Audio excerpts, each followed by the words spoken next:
afternoon, sir. Good afternoon. May I see your boarding pass, please? Certainly. Just down the aisle on the right, sir. Enjoy your flight. Thank you. Boarding pass? 81 passengers board Southern Airways Flight 242, a DC-9 bound for Atlanta, Georgia. Many of them are military personnel from nearby bases. Captain Bill McKenzie and First Officer Lyman Keel have been shuttling passengers across the American South all day. Who's got the lander? Not me, says the captain. Ignition, sir. Pilots regularly exchange tasks on long days like this one. First Officer Lyman Keel will be handling this leg of the flight. He's an experienced Navy pilot who's been with Southern Airways for 4 years. Before their last takeoff, the crew was handed a weather report for the airports along their route. Looks like you guys got a good one coming.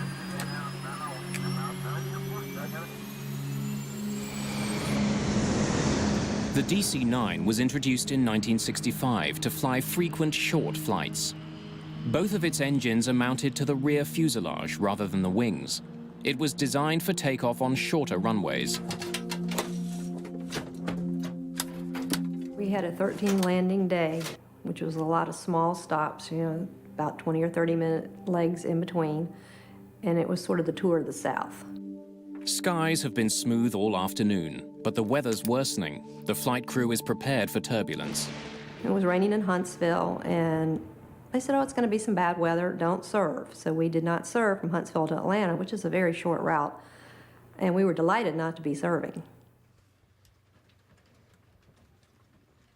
I was a little surprised that we took off when we did. I really thought we'd taxi out to the end of the runway and hold for a while because the weather looked so bad. But we taxied out and immediately took off. At 3:54 p.m., the DC-9 takes off into a hard rain. The short hop to Atlanta should take just 25 minutes. As Southern Airways 242 flies away from Huntsville, the National Weather Service tracks weather that's far worse than the pilots expect. Tornadoes are touching down all across the South. The weather in the Southeast in the United States can be very treacherous. High humidities, high temperatures are a prescription for thunderstorms.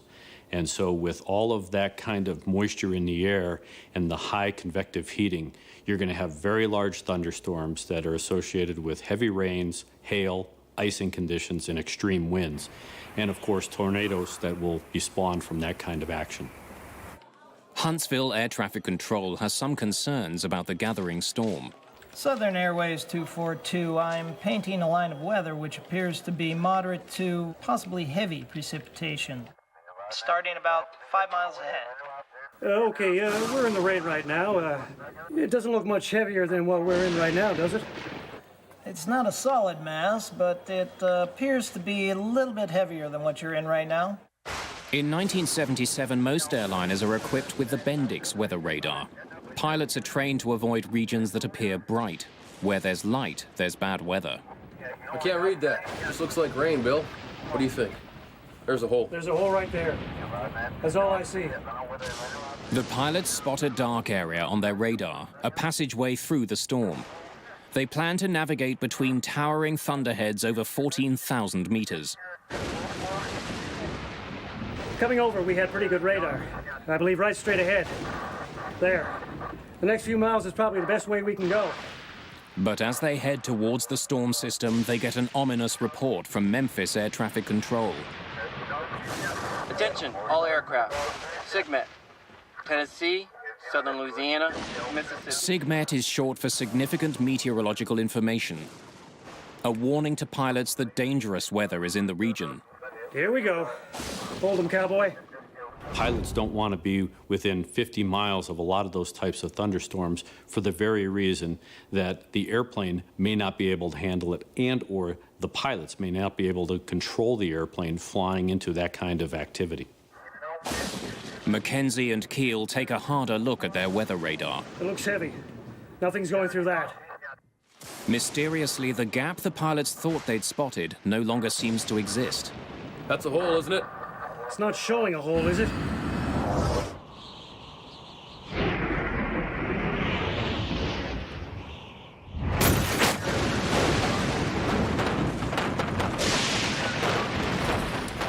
The storm suddenly gets much worse. Never heard such loud hail in my life, and in beating on the, sides of the airplane was extremely deafening. The hail was probably the loudest noise I've ever heard. It sounded like I was in a metal barrel with someone throwing rocks at me. Please keep your seatbelts fastened. We should be out of this shortly. Hail the size of baseballs hammers the DC-9, breaking the plane's windshield. The pilots of Southern 242 had to raise their voices audibly to be heard above the unholy tattoo of this hail, which was buckshotting the airplane. These pilots had never been through anything like this before in their lives. Which way do we cross here or go out? I don't know how we get through here, Bill. I know. You're just gonna have to go out. Yeah, right across that bend. All clear left, approximately right now. I think we can cut across there. Mackenzie and Keel desperately seek an escape route from the storm. But as they do, the emergency escalates. The plane loses all electrical power.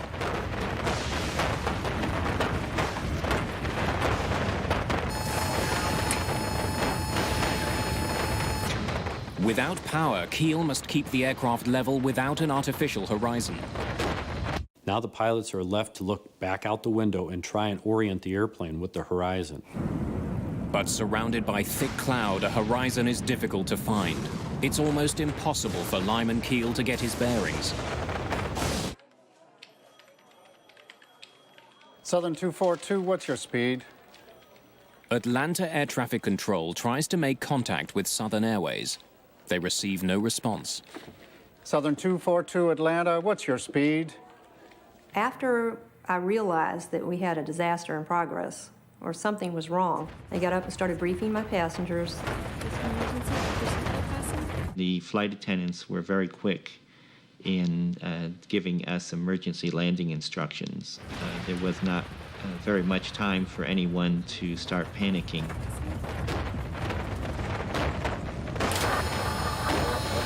Got it back. Got it back, Bill. Got it back. Got it back. After 36 seconds in the dark, power returns. The instruments come alive and the radio begins working again. Air traffic control finally gets through to Mackenzie and Keel. Maintain 15,000, if you understand me. Maintain 15,000, Southern 242.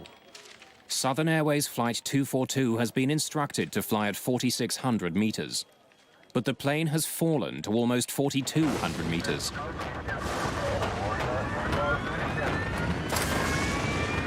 We're trying to get it up there. While I was looking out at the front of the left engine, I could see the hail continuing to put more and more dents into the cowling around the engine and into the cone in the center of the engine. And the engine was starting to make sounds like it was quitting.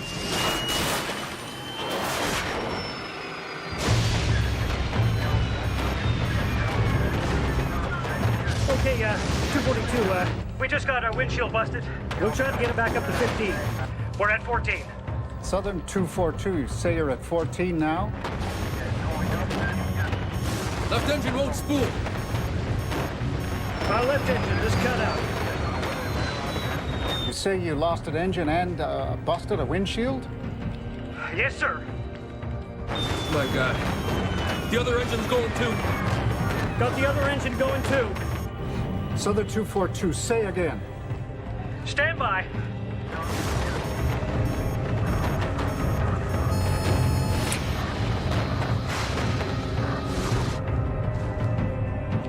We lost both engines. Both engines are now out. This DC-9 is a glider, and it's falling at 56 feet per second. They're at 14,000 feet. They don't have a lot of time. Get us a vector to a clear area, Atlanta. Lyman Keel adjusts his course to navigate his plane out of the storm. Captain Mackenzie must restart the engines, or they'll be forced to make an emergency landing.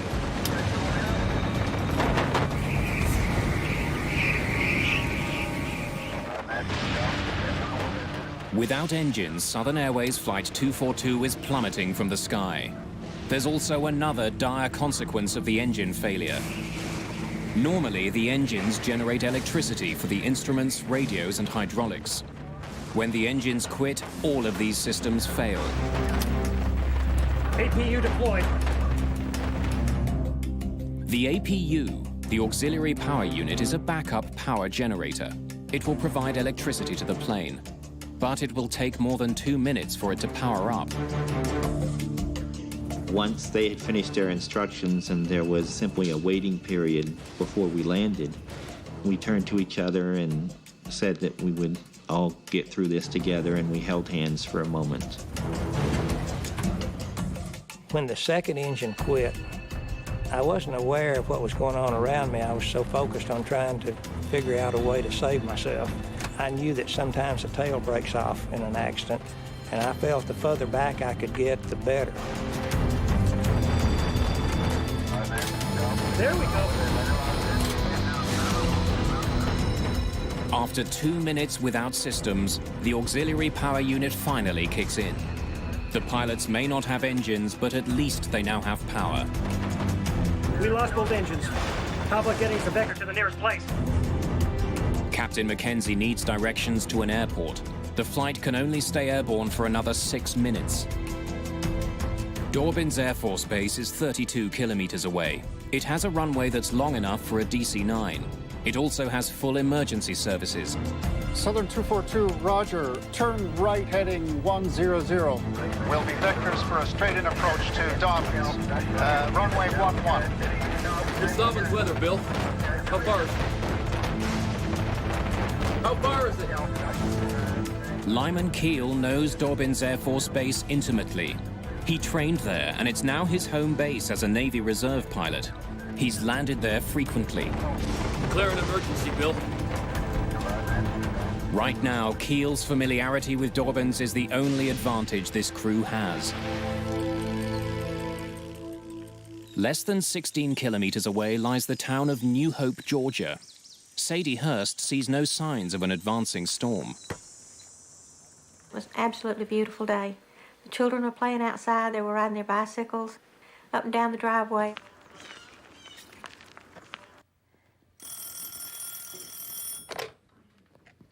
Hello? Hey, you.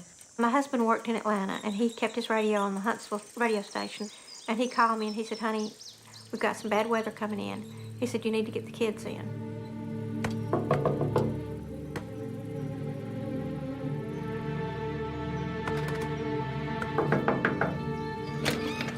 Boys, come on in now. Nasty weather's coming. Come in now. All right, flashlights and batteries, Stephen. Ordinarily, tornadoes come with bad weather, you know, dark clouds and rain and hail. But we didn't see any of that. Southern Airways 242 finally breaks through the storm clouds into clear skies. The plane descends steadily through 2,100 meters. Get those engines started. Once the engines failed, the workload in the cockpit increased substantially. In this particular instance, the first officer was the, quote, pilot flying. He was the one that was actually manipulating the flight controls and maneuvering the airplane. The captain, on the other hand, was now running checklist and trying to troubleshoot. Listen, we lost both engines, and I can't tell you the implications of this. We only got 2 engines. And how far is Dobbins now? Southern 242, 19 miles. Do you have 1 engine running now? Negative. No engines. I didn't know what was wrong, but I could tell something was wrong. I went and opened the cockpit door simply to tell them we're ready for whatever. Just don't stall this thing out. No, I won't. Bill, what's going on? Not now, Kathy. Sit down. You could tell they were afraid. I understood that they were afraid just for the sound of their voice. So I understood that there was something very dangerous going on, but I had no idea what. Down to only 1,400 meters, the plane is still 27 kilometers from Dorbins Air Force Base. Ask him if there's anything between here and Dobbins. What? Ask him if there's anything between here and Dobbins. Is there an airport between our position and Dobbins? Southern 242, no, sir. Closest airport is Dobbins. First Officer Lyman Keel doesn't think he can get the DC-9 as far as Dobbins Air Force Base. He's lost too much altitude. I doubt we're gonna make it, but we're trying everything to get something started. Roger. Well, there is Cartersville. You're about 10 miles south of Cartersville, 15 miles west of Dobbins. Keel needs a closer airport. Cartersville seems like a good choice. We'll take a vector to that, yes. We'll have to go there. Can you give us a vector to Cartersville? All right, turn left, heading 360. We'll be direct vector to Cartersville. Air traffic controllers in Atlanta see no other options. They direct Flight 242 to Cartersville Airport. As the pilots seek out an airport, the flight attendants still don't know what type of landing to prepare for. They wouldn't talk to me. When I looked in the door, the whole windshield was cracked. So what do we do? I think we've lost both the engines. I thought so. Okay. Kathy, have you briefed all your passengers? Mm-hmm.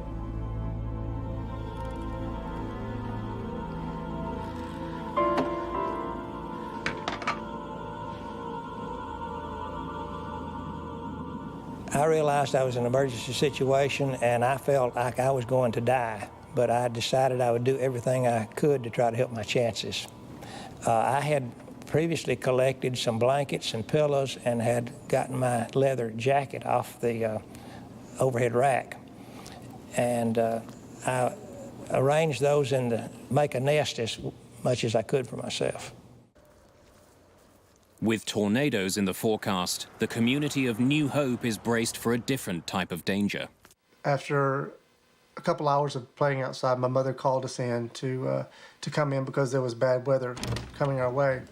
We came into the house, and Mother had told us about what was going on, and she said that we need to get downstairs to prepare for the bad weather that was coming. Southern Airways Flight 242 has lost too much altitude. The pilots come to the frightening conclusion that at the rate they're falling, they can't make it to Cartersville. They must prepare to land now. I'm picking out a clear field. Bill, you have to find me a highway. Let's get the next clear open field. No, Bill. See a highway over there. No cars. Right there. Is that straight? No. We'll have to take it.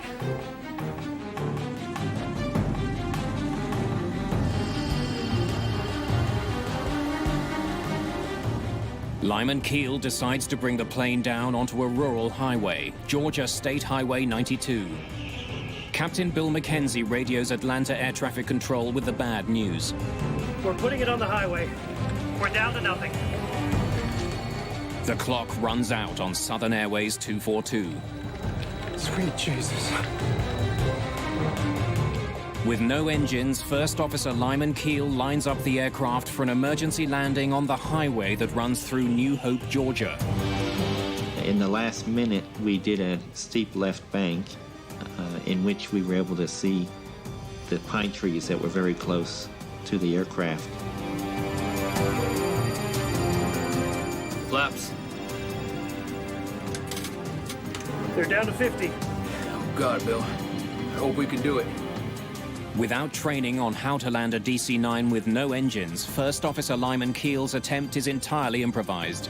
Lyman Keel is a young man who has just come back from the proving ground of Southeast Asia, where he was a naval aviator.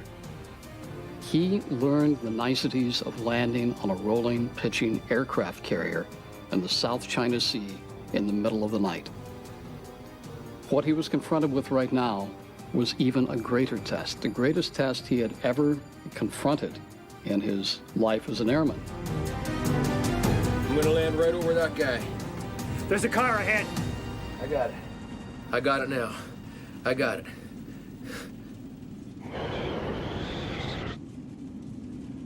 Brace for impact! The Southern Airways flight touches down on State Highway 92. When the aircraft touched down, the first touchdown was very very nice. It was smooth. It seemed like it was going to work and everything was going to turn out okay. And then it immediately bounced back up in the air and slammed down. Each bump that we made seemed to be harder and louder than the previous one. The plane smashes into New Hope. Before the plane completely stopped moving, there was fire blowing through the cabin. I felt my face burning, even though I tried to cover it with my leather jacket.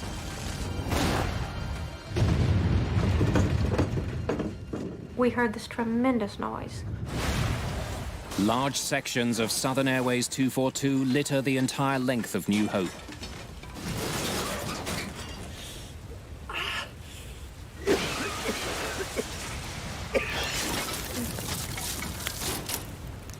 Come on, damn it. I got my seatbelt loose after a few tries and turned toward the rear of the airplane, and I saw a spot of light. I got up and ran for that light.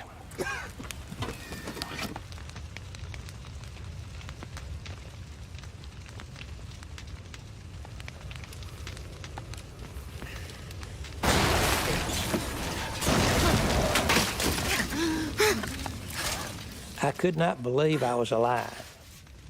I just could not believe it. Where I found myself after we woke up was sort of indescribable.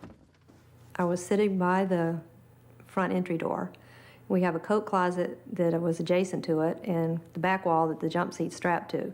All three of those walls had collapsed and rolled into like a little triangle ball area.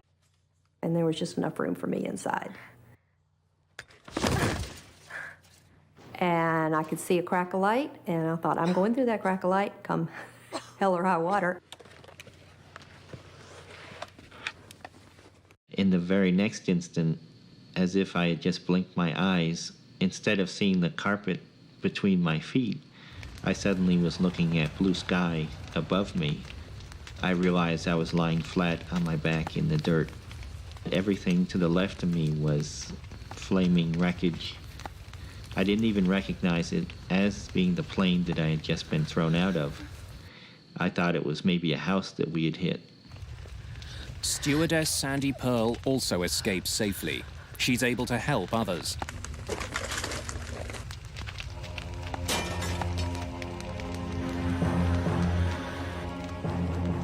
Survivors flee the flaming wreckage.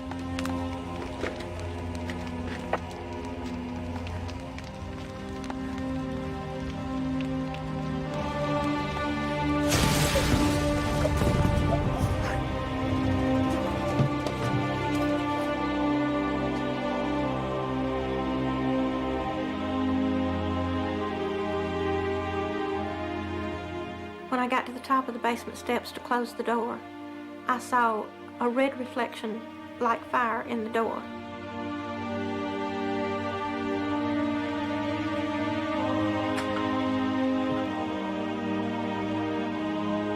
That's when I saw what was happening.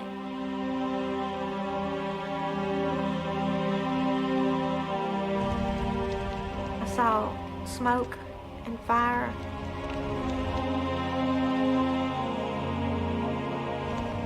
And the people that were coming toward me, they weren't screaming, they weren't yelling, they were quiet. Everything was on fire, and I could see people running toward a house.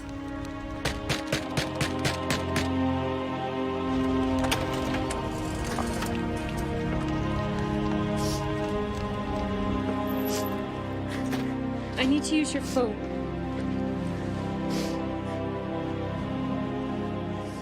I wanted to call the local people or Southern or somebody and say, we've just landed somewhere and we need help. It just became a blur. They just kept coming.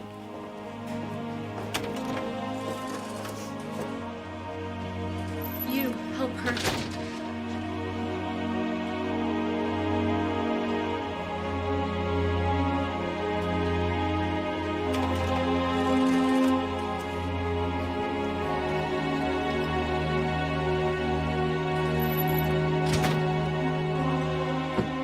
I I got back to the kitchen and I was just circled by people.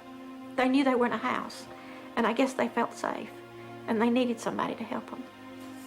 I was still frantic. I was still trying to move as quickly as possible and do as much as I could at the time.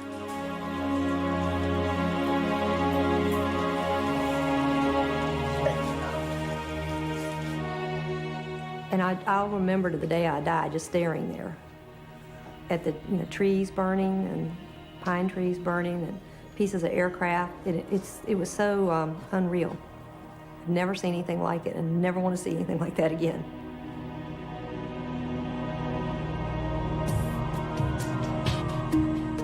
"72 people, including pilots Lyman Keel and Bill McKenzie, die in the crash of Southern Airways Flight 242. Investigators would soon uncover a tragic series of miscues and coincidences that caused the plane to crash.